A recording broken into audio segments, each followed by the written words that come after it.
The Edmonton Oilers are set to take on the Columbus Blue Jackets tonight, and they'll have a familiar face in Zach Hyman returning to the lineup after an extended absence. All that and a whole lot more on today's edition of Locked On Oilers.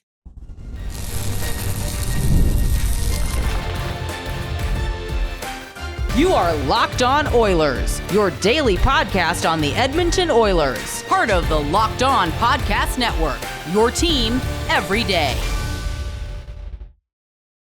Hello, everyone, and welcome to this Thursday edition of Locked On Oilers. I am your host, Nick Zararis. I want to thank everyone who's making Locked On Oilers their first listen of the day. Locked On Oilers, a part of the Locked On Podcast Network, your team every day. And today's show is brought to you by our friends over at FanDuel, where you can enjoy the NFL season with a big return. New customers can place a $5 bet, get started with $150 in bonus bets if you win your first $5 bet. Visit FanDuel.com to get started. So on today's show, we're going to talk about a few developing storylines that going into the game tonight against Columbus. Of course, after the game for your Friday episode, we'll do a full recap. We'll do a breakdown. Yesterday, we talked all about the loss to the Golden Knights, why it was a sign of improvement. And the topics on today's show are tied into that idea of the Oilers beginning to make improvements, continuing to raise our baseline, our median, our average game, if you will. So at the outset, our first segment, we're going to talk what Zach Hyman's return to the lineup means for himself as a player, why I think that even though his start to the season was not great, I think there's meat on the bone there still to be chewed on, some fat to be trimmed, if you will, as far as rooting out the inefficiencies and getting the puck in the net a little bit more for him. We'll talk about expectations, and we'll talk a little bit about why the numbers say he's due for a nice offensive boom once he actually settles in. Our second segment, we're going to talk about the three defensive pairs the Oilers seem to have settled on, why they are working philosophically, let's say. We'll dive into the numbers there. And then our final segment, we are going to talk why Kasperi Kapanen probably deserves to stay in the forward group over Corey Perry. All right. At the outset, we are all sitting here waiting for the Zach Hyman resurgence. And last year was everything you would need to line up for a career year.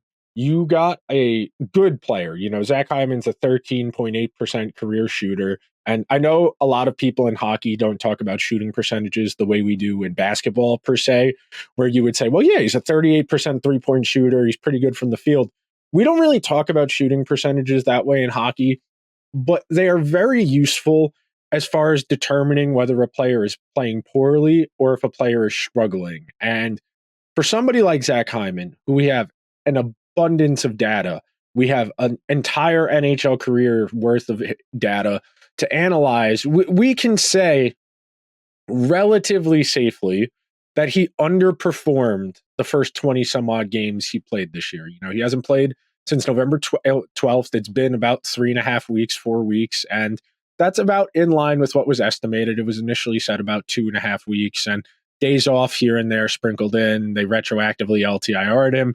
But after the game last night against Vegas, the Oilers sent Drake Caggiula to Bakersfield to the AHL, which would lead me to believe why Zach Hyman is the subject of our first topic today. But I want to see Zach Hyman doing Zach Hyman things. And you might ask, well, Nick, what do you mean by Zach Hyman things? I need him in and around that net front, because that is where he's been most sorely missed, both at even strength on the power play and especially in end of game situations. In those 6-on-5s where the Oilers have pulled the goalie and are chasing that goal to tie the game, I can't have Corey Perry in front of the net in big 2024. I'm sorry. I know Corey Perry has had a long, decorated NHL career. He is almost assuredly a Hall of Famer by virtue of his individual trophies, winning a Stanley Cup as a Duck, winning 3 gold medals for Canada in the Olympics, winning a gold medal in World Junior as well. Corey Perry is one of the most decorated athletes of this era of the NHL. He's undoubtedly going to be a Hall of Famer based on the criteria voters typically use. But in 2024, he can't be your net front guy when you're chasing a goal. The foot speed just isn't there. And that role, that net front role, and what makes Zach Hyman so good at it is his tenacity and frankly his motor. You know, he is somebody who goes and goes and goes and doesn't really wear out. And when you're on the ice in those long sustained periods where, like last night, for example, 2 nights ago against Vegas, the Oilers had the puck in the offensive zone, minute and a half, 2 minutes on the first time they had the 6-on-5 scenario, and Corey Perry was in front of that the entire time. The puck went out of play. The Oilers used their timeout, and then they came out with Henrique at the net front because Corey Perry was shot at that point. And you want Zach Hyman at that net front spot because of his willingness to absorb contact, because of the fact that he's a quality shooter of the puck. You know, 13.8% is about 3.5% over what league average is in today's league. The league average is usually somewhere between 9 and 10.5% this year so far. It's in the low 10s, decimal points. It's like 10.4, 10.5, something like that. But the reason I am optimistic that Zach Hyman has more to give is really straightforward. When we go and look at the chance metrics, he has 3 goals, 5 assists on 5.9% shooting. As I've said a few times now, his career average shooting percentage is 13.4%. If Zach Hyman was shooting at his career average with the number of shots on goal he has this season, he would have 7 goals. He would have more than twice as many goals than he has so far this season. And the reason I think there's more meat on the bone there, number one, the Oilers are 50-50 in goals for in Zach Hyman minutes. They have conceded exactly the same amount of goals as they have scored in Zach Hyman's minutes. And they have 58% of the expected goals. They have 9.14 on-ice shooting percentage. So when Hyman's on the ice, that's including all of his line mates, because I know we just said Hyman's shooting percentage is 5.9, but when you add his and the 4 line mates he's been on the ice with in all of his game situations, it goes up to 9.14, which is still a little bit below where you would expect it. And then the big one, the Oilers on-ice save percentage, so whichever goalie it happens to be, whether it's Pickard or Skinner, 881.5 on-ice save percentage at 5-on-5. That tells me there is room for improvement. And look, I'm not saying the Oilers are going to get sublime 920, 930 goaltending, especially at 5-on-5, but it's not out of the question to ask for 900 save percentage hockey at 5-on-5. That's not unreasonable. And if you get that, you get better goaltending in conjunction with a little bit more luck, you're absolutely due. And we said it coming into the season. I can vividly picture an episode I did way back in August where I laid out the math. We did a rough estimate based on career averages. What would Zach Hyman end up with based on shots on goal and shooting percentage to his time in Edmonton? And the numbers averaged out to about 35 goals. Now, he only has 3, and it's December 4th. With 60 some odd games remaining, it's a little bit less than 60 now, the opportunity for the Oilers to make something happen. Yeah, it's 57 games remaining. They've played 25. With 57 games remaining, for him to score 35 goals, he's going to need to be about half a goal a game. And I don't know how realistic that is. I think based on what I expected coming into the season, and if I were to recalibrate that based on how he's played so far, I think somewhere between 25 and like 30 is more apt. I think if Zach Hyman finishes the season with 27 or 28 goals, I know a lot of people will wince after having 50 last year, but to miss a few weeks and to have a really poor start and still end up with a high 20s or even hopefully a low 30s goal count, riding shotgun with McDavid and getting that power play going again, I don't think that's out of the question. I think Zach Hyman is absolutely capable of pushing for 25 to 30 goals over the final 57 games of the season. We are going to take our first break of today's edition of Locked On Oilers, and when we come back, we're going to start to talk about why the defensive pairs the Oilers are settling on have begun to turn the tide, coming up next on this edition of Locked On Oilers. Get ready to tackle NFL action with FanDuel, America's #1 sportsbook, because right now, new customers can bet $5 and get $150 in bonus bets if you win. The FanDuel Sportsbook app gives you everything you need to place live bets on the NFL all in one place. So when you get a hunch in the middle of the game, you can check out the latest stats, view live play-by-play, and so much more on the same page where you place your bets on FanDuel.com today. Tonight, big Thursday night showdown in the NFC North. The Packers heading to Ford Field to take on the Detroit Lions, where the Lions The presumptive Super Bowl favorites are 3.5-point favorites at home. My favorite game of the weekend, though, Justin Herbert and the Chargers heading to Arrowhead to take on the defending two-time Super Bowl champion Kansas City Chiefs, where the Chiefs 3.5-point home field favorites. That's on Sunday Night Football. If you want to get in on the action, visit FanDuel.com or download the app today. You can get started with $150 in bonus bets if you win your first $5 bet. One more time, that's FanDuel.com or download the app. Never waste a hunch. Make every moment more with FanDuel, an official sportsbook partner of the NFL. Thank you to everyone who is hanging out here on this Thursday edition of Locked On Oilers ahead of a non-conference game against the Columbus Blue Jackets, where the Oilers have opportunity. And I wanted to get this on the air. I cannot recall what I said the Oilers' record was against playoff teams last night, but I know I had said I wanted to be sure I got the right numbers on the show. So I don't recall exactly what I had said on last night's show, but their record against teams that are in playoff spots as of the time of this recording is 4-7-2. They have wins against the Rangers, the Flyers, the Canucks, and the Flames. Their losses are to the Devils, the Jets, the Wild, the Stars, the Golden Knights, and one to the Flames. And then they've lost in overtime to Toronto and Carolina. So that tells you that there might be bigger issues here, but I think very similarly to what we said about Zach Hyman before, that even though he's gotten off to a poor start, the season is long enough that he is more than capable of playing into a better record. And the Oilers have a ton of games left with 57 to go. You've got Vegas 2 more times. You'll see Vancouver 3 more times. You'll see all of your division opponents 4 times. You'll see some teams from the other conference that are in playoff spots again. You'll see the Panthers again. You'll see you will see the Panthers twice. You'll see the Bruins twice. There are a lot of teams the Oilers have yet to really size up, for lack of a better word. You know, the schedule gets off to such a slow, disjointed start, lots of off days, weird anomalies like last week where you get 4 days off in the middle of the season where you don't play between Monday and Friday, but whatever.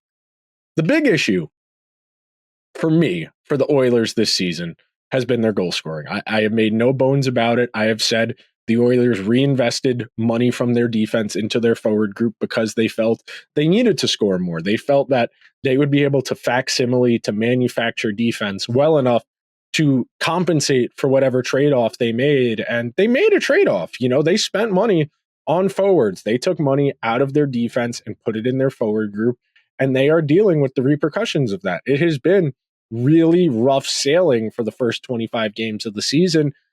But, and this is a big but, and it ties into the game against Vegas on Tuesday, they have found reasonably functional defensive pairs. And I don't want to make summary judgments on 2 decent weeks of defensive hockey, but it feels like the Oilers have found 3 defensive pairs that they feel reasonably okay with, that have shown passable to outright good results. And we know that first pair. We know that barring disaster, Ekholm and Bouchard are going to play together. And you heard me on the show here say more than one time, if it keeps being as dire as it is defensively, you seriously need to consider splitting them up, just to divide up the responsibility a little bit. You know, have Bouchard play with Nurse, have Ekholm play with Stetcher or Emberson, and try and divide the responsibility a little bit more so that it's not just we dominate in these 23 minutes, Ekholm and Bouchard are out here, but then the other 20, 35 minutes of the game, you're struggling, you're drowning, and you're just desperately trying to stay alive. Over the last few weeks, you have seen Stetcher and Darnell Nurse reasonably settle down, and you have seen Brett Kulak and Ty Emberson reasonably settle down. I think there's a strong argument that Brett Kulak has done a lot of work for this team to keep their defense afloat in the minutes they were really struggling away from Ekholm and Bouchard. You know, 2 weeks ago, I was pounding the desk saying, play Kulak with Nurse, and then whatever your third pair is, whether it's Stetcher and Emberson, whatever you want to do with Travis Dermott, who was floating around, Josh Brown, who was up at points because of injuries over the last few weeks, whatever you want to do, you needed to do something to shake things up. And Chris Knobloch stayed the course. He has really made an effort to try and find some continuity and to keep the guys together, to build out some chemistry, because so much of defense is knowing what your partner's going to do before they do it. You have to have really strong hockey IQ anticipation. You really need to know where your guys are going to be. And I have said a lot that the Oilers forwards need to do a better job helping, especially defensively in the defensive zone, facilitating breakouts, making themselves available to receive passes. But at a certain point, you need to have a baseline level of functionality as a defense. And I'll do this again. I love talking about concepts like this because I find it really interesting when we talk about hockey, as if it were an academic subject, if it were philosophy or sociology. But on a defensive pair, ideally, you want a puck mover and a puck retriever. In an ideal world, every defenseman would be able to do both. Somebody who is good at going back to get the puck, who can absorb hits, and who can also move the puck. But because that is a rare skill set, the amount of guys who are good at both is very limited. We're talking maybe 20 to 30 players in the entire sport. Of course, there are 32 teams in this league. They dress 6 defensemen a night. 32 by 60 is 184. That doesn't include 7th defensemen. That doesn't include call-ups. 184 different defensemen over the course of in the league are available. There's maybe 30, which is about a sixth of them are good at both. And some teams have more than one of them. So there are some teams who don't have any guys who can do both. And that's where you get to the idea of specialization, that you have a dedicated retriever and a dedicated mover. Of course, that becomes dangerous because it puts guys in a position where they start to become predictable. Defenses, forecheckers can pick up on that, and they can start to really smother out your breakouts and really force you to work harder to break out. And if you're a transition team like the Oilers, that's where your bread is buttered, man. You got to be able to break that puck out clean. You got to get the puck up to your skilled players, and you got to use your speed to really make the other team play defense. And Nurse and Stetcher are both reasonably mobile. I wouldn't say either of them are a great puck mover. Nurse obviously profiles more of the retriever as the bigger and the faster guy, somebody who's going to turn his back to the defense, get behind the net, win puck battles, and then get it to Stetcher, and it becomes Stetcher's responsibility to move that puck where it needs to go, to get it up the wall, to alley-oop it out into the neutral zone. And then similarly, on the third pair, both Kulak,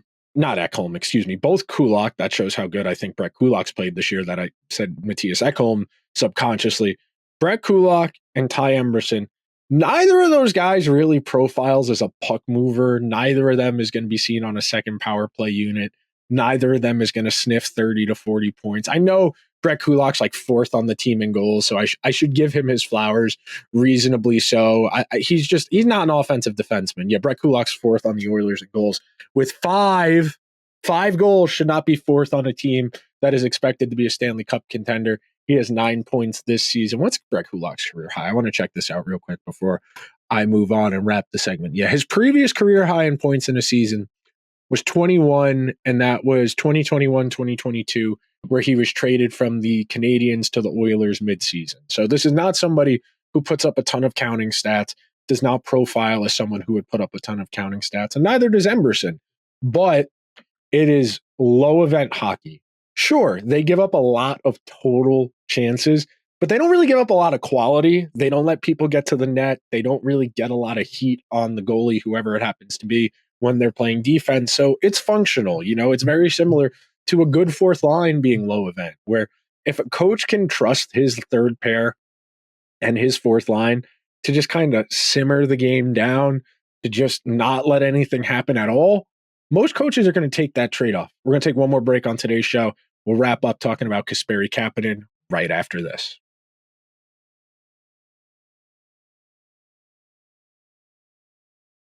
Thank you to everyone who is hanging out here on this edition of Locked On Oilers, where we are breaking down the latest storylines you need to know going into their game tonight against the Columbus Blue Jackets.